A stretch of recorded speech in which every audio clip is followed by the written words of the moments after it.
guys, ako si Kappa Girl. So makikita niyo, meron ako ditong isang medal dahil honor ako. Dahil honor ako, magbubukas ako ng alkansya ko. Ito nga pala ay bigay sa akin ni Ma'am, ni Tito Dug, sa mga classmate ko at ng principal. At dahil nga honor ako, binibigyan nila ako ng pera at hinuhulog ko dito sa alkansya ko. Dagambag-ambagan nga pala nila yung mga hinuhulog ko na pera dito sa alkansya ko. Kasi nga, lagi akong honor. Kapag honor ako, binibigyan ako ni Tito Dugs, ni Ma'am, ng mga classmate ko at ng principal. At ngayon, bubuksan ko na yung alkansya ko. Tito Dugs, buksan mo nga. Binubuksan na ni Tito Dugs. Excited na ako. Tignan nyo, ang dami. Ibubuhos ko na.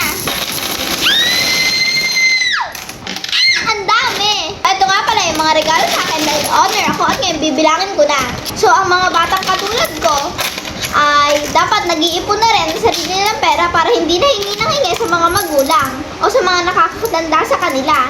Kasi nga, tayo dapat matutunan tayo mag-ipon kasi nga, ang mga honor na bata ay dapat natututo na mag-ipon ng sarili nilang pera. Katulad ko, diba, Tito Dugs? At saka hindi na ako lagi nanghihingi kay Tito Dugs. At kapag may gusto akong bilhin, hindi na ako nanghihingi kay Tito Dugs kasi nga may sarili na akong pera kasi may sarili na akong ipon. At by the way, kung napapansin niyo kung bakit glowing yung skin ko, simple lang yan. Nasabi ko na nga ito pa ulit-ulit uminom lang kayo ng maraming tubig. Kasi, mahilig pa naman ngayon. Kasi kung consistent honor student tayo, dapat matuto tayo uminom ng maraming tubig. Lalo na at mainit ang panahon ngayon. Lalo na baka madry yung lalamunan natin, sisinukin pa tayo. Di ba, Tito Dugs? Kaya mga classmate ko kasi lagi rin tinatanong kung bakit daw ako glowing. Eto na mga classmates, ito na yung sagot. So, hindi yan secret kasi tubig lang pala ang dahilan. Oo. Pati, alam nyo naman yun guys, kapag honor kayo, dapat alam nyo yun. Ngayon, tapos na. Ngayon, imumultiply ko na siya by 5. 100, 200, 300, 400, 500, 600, 700, 800, 900, at 1,000. May technique ako, Tito Dugs. Ano yan? Di ba ang isang ganito, 1,000?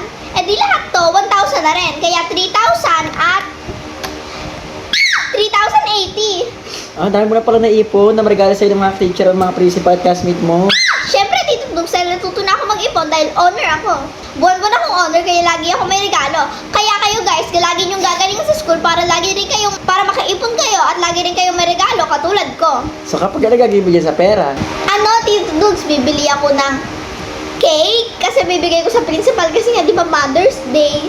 Tapos, damit para kay ma'am kasi nga, di ba, Mother's Day nga.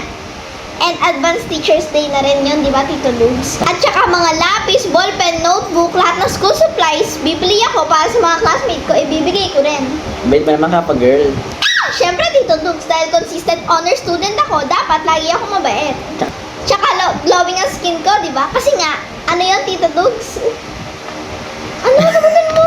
Dahil honor ka? Dahil lagi nila inom ng tubig.